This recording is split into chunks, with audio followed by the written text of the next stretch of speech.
Unit 3, Lesson 13, using the Pythagorean Theorem and Similarity. So in Activity 13.1, similar, right? Are these two triangles, all right? We have triangle ADC, this adorable little triangle right here, right? Is that similar to triangle CDB? All right, so are these two triangles similar? Explain your reasoning.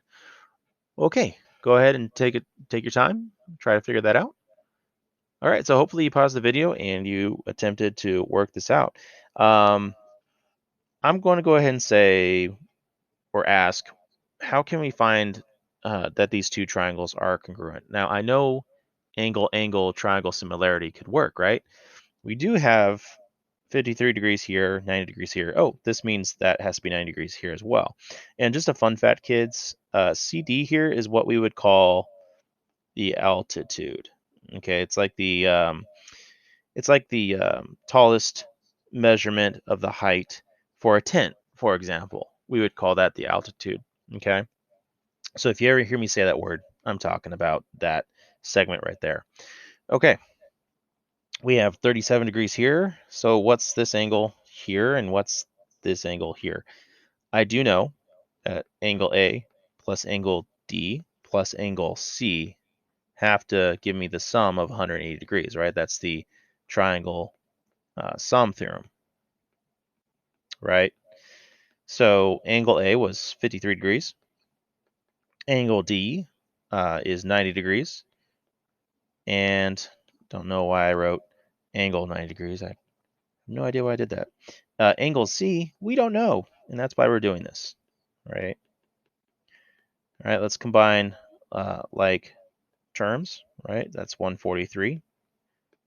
Plus, again, we don't know what angle C is. But we do know they have to add up to 180. Subtraction property. And how about that? Angle C is 37 degrees. So this angle here is 37 degrees.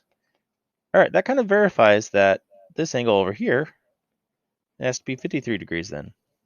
Okay, so do we have at least angle? Yeah, right, we have 53 degrees to that 53 degrees. We have 37 degrees to that 37 degrees. So we definitely have angle. So yes, so triangle ADC is similar to the other triangle CDB, since angle, triangle similarity. Wonderful. Okay. So notice again, I have to, don't forget your triangle sum theorem. Don't forget those little ideas, because those little ideas definitely help out in the future for sure. All right, activity 13.2. So, whoa, how many triangles do you see there? All right, I see one triangle here, right? I see one triangle here. And then I also see the larger triangle right here. So there's actually 3 triangles there. Okay, crazy, right? So number 1 says, churn your tracing paper and convince yourself all 3 triangles are similar. Okay, could we do the same thing that we did in the last exercise, right? Could we realize that, we got 90 degrees here as well? If that's 37 degrees, this is probably 37 degrees. This angle here is probably 53 degrees, right? So you can realize that, yeah, these triangles have to be similar, right? Because you have at least angle, right? Now, if you rotate and translate your tracings, you should see that, yeah, you can do a sequence of transformations, rotations, reflections, and then especially dilations, right, to get them to map onto one another, right? So write 3 similarity statements. Well, we have 3 triangles, right? We have triangle HGE, which again is the smaller triangle here. Okay, and that triangle is similar to, let's say, the medium triangle, right? Triangle FGE,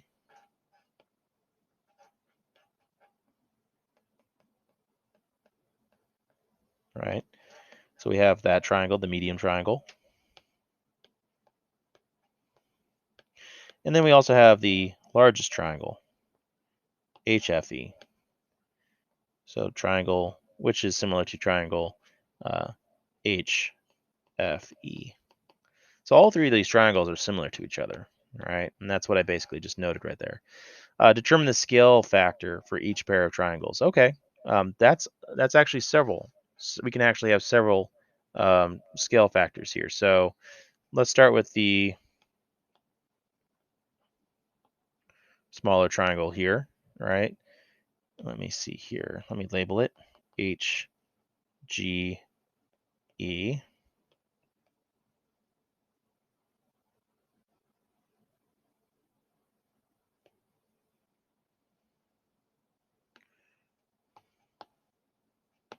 Okay.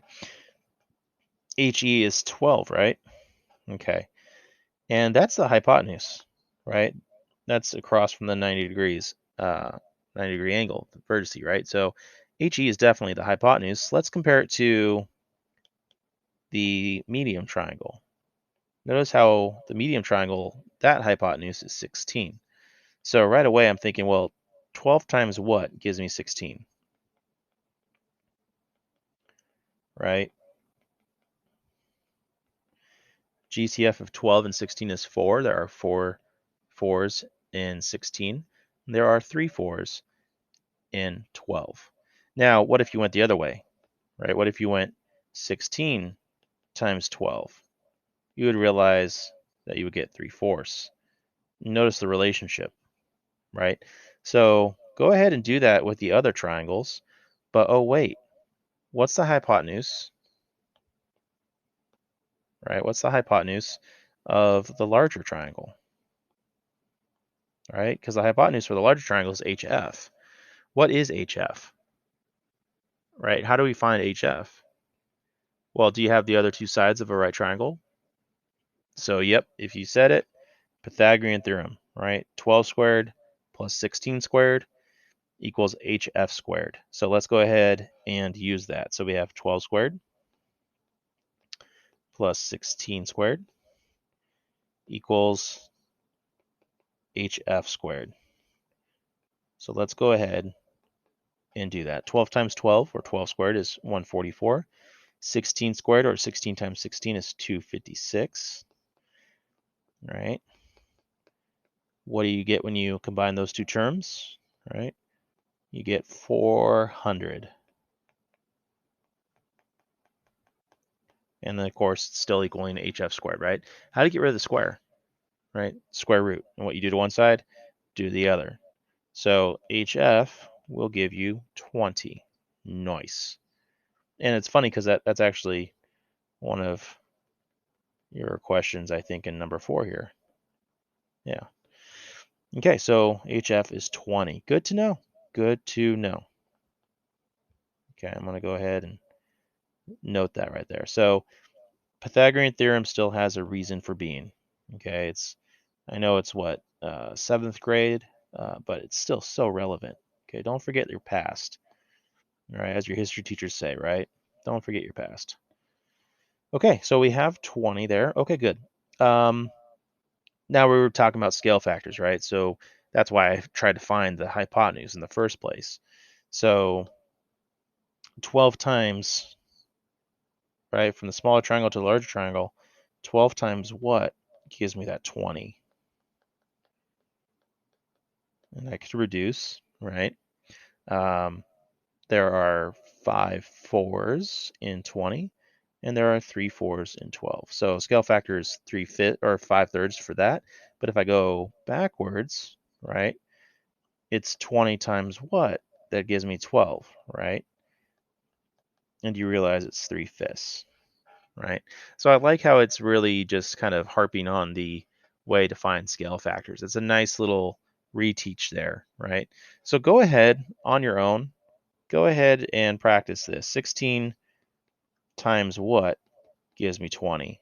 And if you go backwards, 20 times what gives me 16? Go ahead and do these two, all right, for the medium triangle to the larger triangle.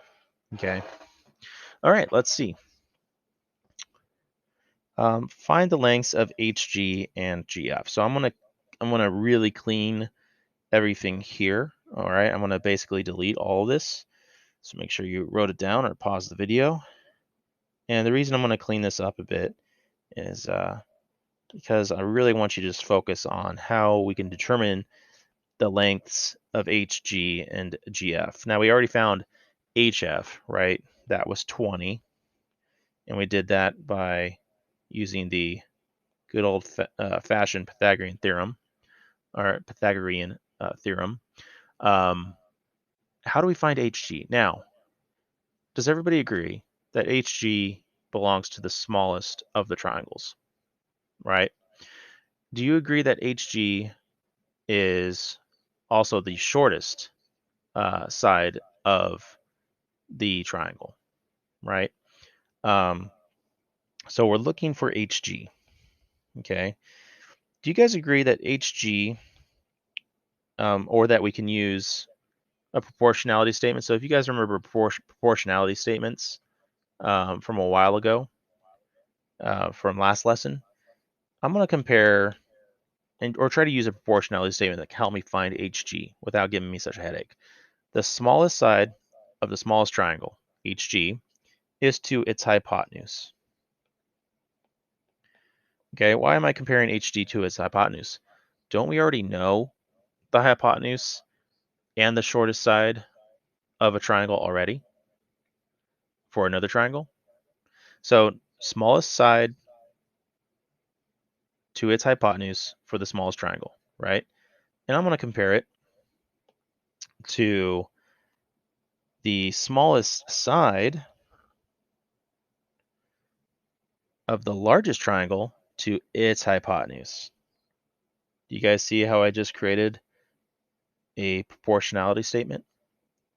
So the smallest side of the smallest triangle to its hypotenuse, comparing it to the smallest side of the largest triangle to its hypotenuse. You guys see how I just created a proportionality statement so I can help solve for HG. Okay, cross multiply.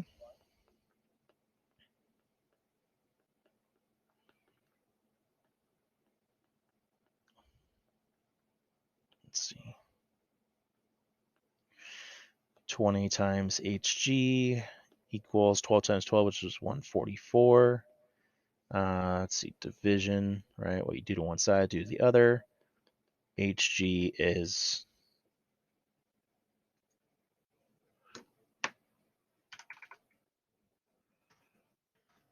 7.2.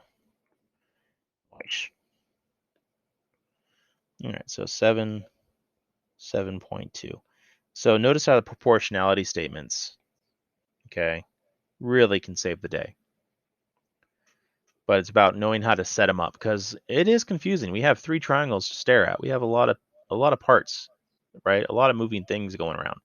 So we really have to focus on how can we create a proportionality statement that would help us solve this. Now, GF. Oh, that's adorable. So let me clean this up a little bit.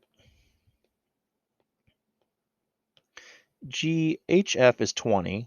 HG is 7.2. And they're just looking for the other piece here. Can't we just do, so to get GF, can't we just do 20 minus 7.2? Find the remainder?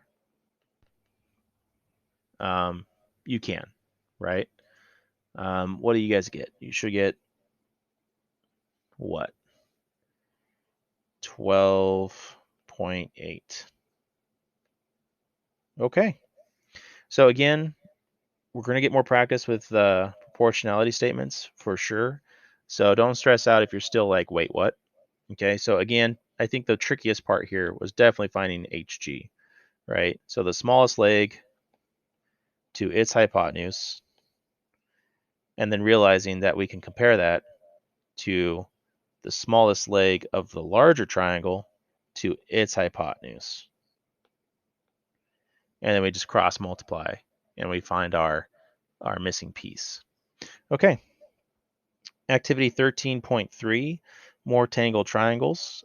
Convince yourself that these three triangles are similar. Ooh, it's kind of difficult that they do that, right? I mean, think about it. What are we missing here compared to 13.2, right? Like, do we know our angles here? Do we know, we know that this is 90 degrees. We know that this has to be 90 degrees. What do you think though? Do we have enough?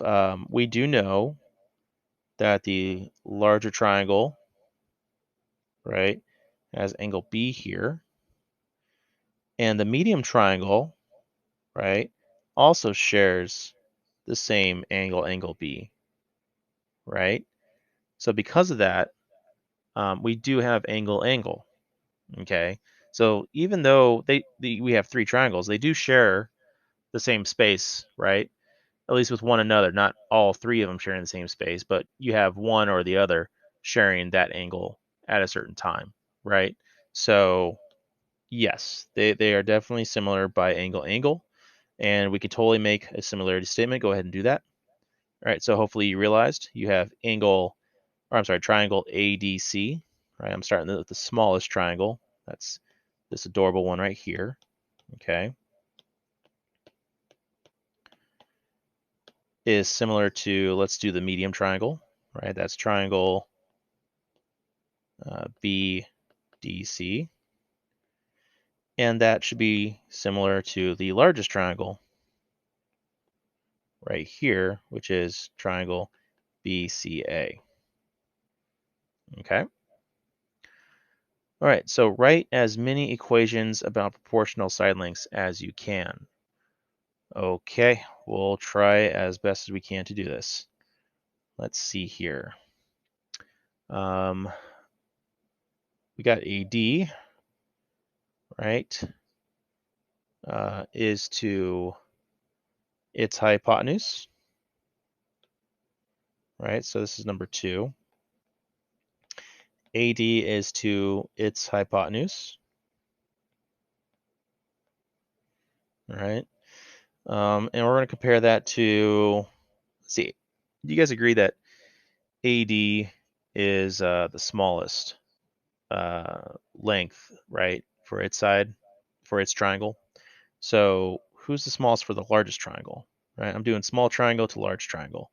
AC itself, right? So like notice how AC is also, let me use a different highlighter, the smallest side for the bigger triangle, right? And we're going to compare it to its hypotenuse, right? Its hypotenuse for the larger triangle is AB. So notice how we can totally use that for a proportionality statement. Let's see, what else do we have? We have a hypotenuse to the smallest leg. What about CB? So let's go ahead and clean this up. Okay. What about CB is to, let's see, CB is to, let's say DB, because we already did AD, right? So the hypotenuse to the base, right, which is BD, and who should we compare it to? So we did hypotenuse to base, so we should do what? Should we do hypotenuse to the base of the larger triangle? Let's go ahead and do that. Larger triangle, so CB, base to hypotenuse for the medium-sized triangle. And then for the larger triangle, we'll do the same thing, except now it's going to be the hypotenuse for the larger triangle to its base, which is also BC. So AB to CB. If you want, you can always draw these three triangles apart from one another, like in little pieces, like one triangle over there, one triangle over there. That way you can better compare them, especially if it throws you off since those three triangles are all meshed together. Okay. What do you notice about these equations? What I notice about them is you're basically comparing the corresponding sides to another triangle, right? What else do you guys notice? Like I noticed right away, right? While one of them says, "Oh, we're the hypotenuse," the other one says, "Well, I'm the base," right? Like AD here, right, is the smallest leg. I'm sorry, not AD. AC is the hypotenuse, right, for the smaller triangle, but AC is the smaller side for the larger triangle. So they kind of switch roles there. All right, so again, altitude, right, is that piece right there. Um, if we have that situation where you have an altitude cutting across a right triangle, okay, it does carve out and actually creates three other triangles, okay, and all those three triangles are similar to each other because of angle, angle. All right, so again, you draw this altitude, draw this altitude here, you end up creating three triangles. All right, notice the relationship. This angle is going to be congruent to that angle always. This angle here is going to be congruent to this angle here always if you create an altitude. And again, an altitude has to be perpendicular. Okay, it has to have that 90-degree angle and that 90-degree angle right here. Okay, these three triangles are all similar to each other because of angle, angle.